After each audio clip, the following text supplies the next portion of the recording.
17वें number पे हैं मुबशर यकूब, इनका तलक कराची से है।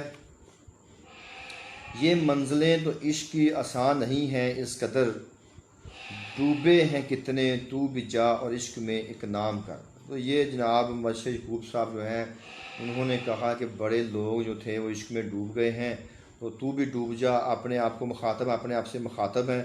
वो कहते हैं कि यानी कि जहाँ यानी कि अज़ल से कई लोग इश्क में डूबे हैं, तो कहते हैं तू भी उसमें जाके डूब जा और इश्क के अंदर नाम पैदा कर। वो इश्क में यानी कि मर मिटने के बाद अपने आप को अमर करना चाहते हैं।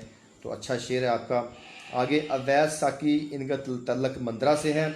इन्होंने फरमाया है कि काबा है तेरे सामने तु ज़ेबे तन एहराम कर। काबा है तेरे सामने तु ज़ेबे तन एहराम कर, लब्बैक कह कर नज़र आतिश मन के सब असनाम कर। इंतहाई खूबसूरत शेर है।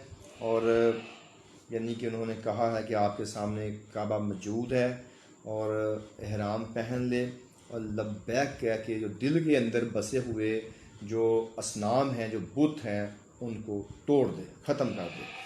तो वैसे भी जो जब से अल्लाह ने इंसान को पैदा किया, इसके दिल के अंदर कहीं ना कहीं कोई ना कोई बुत बसा ही रहता है।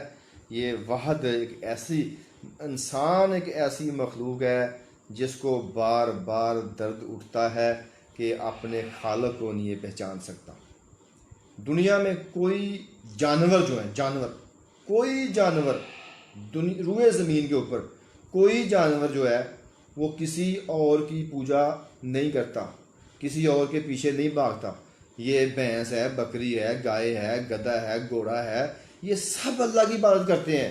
परिंदे, चरिंद, परिंद, पौधे, जानवर, पहाड़, सब अल्लाह की इबादत करते हैं। बार बार दर्द किसको उठता है? इंसान को।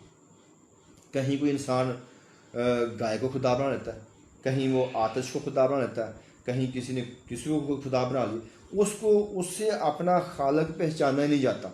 हालांकि हज़ारों करोड़ों अरबों चीज़ें यानी कि अल्लाह ने पैदा की हैं और उसकी पहचान इसको उनसे अल्लाह को ये नहीं पहचान सकता। तो लिहाजा यानी कि बार बार इसको मसला उठता है। बाकी जितने भी अल्लाह ने मखलूक़ात पैदा की हैं वो सारे के सारे अल्लाह की इबादत करते हैं, लेकिन इंसान जो है ये अल्लाह की इबादत नहीं करता। ये कहीं ना कहीं अपने दिल में कोई ना कोई बुत जो है वो बसा लेता है। आगे है जी, बहुत अच्छा शेर था आपका। 18वां है जी सैयद रियाज अहमद आबर,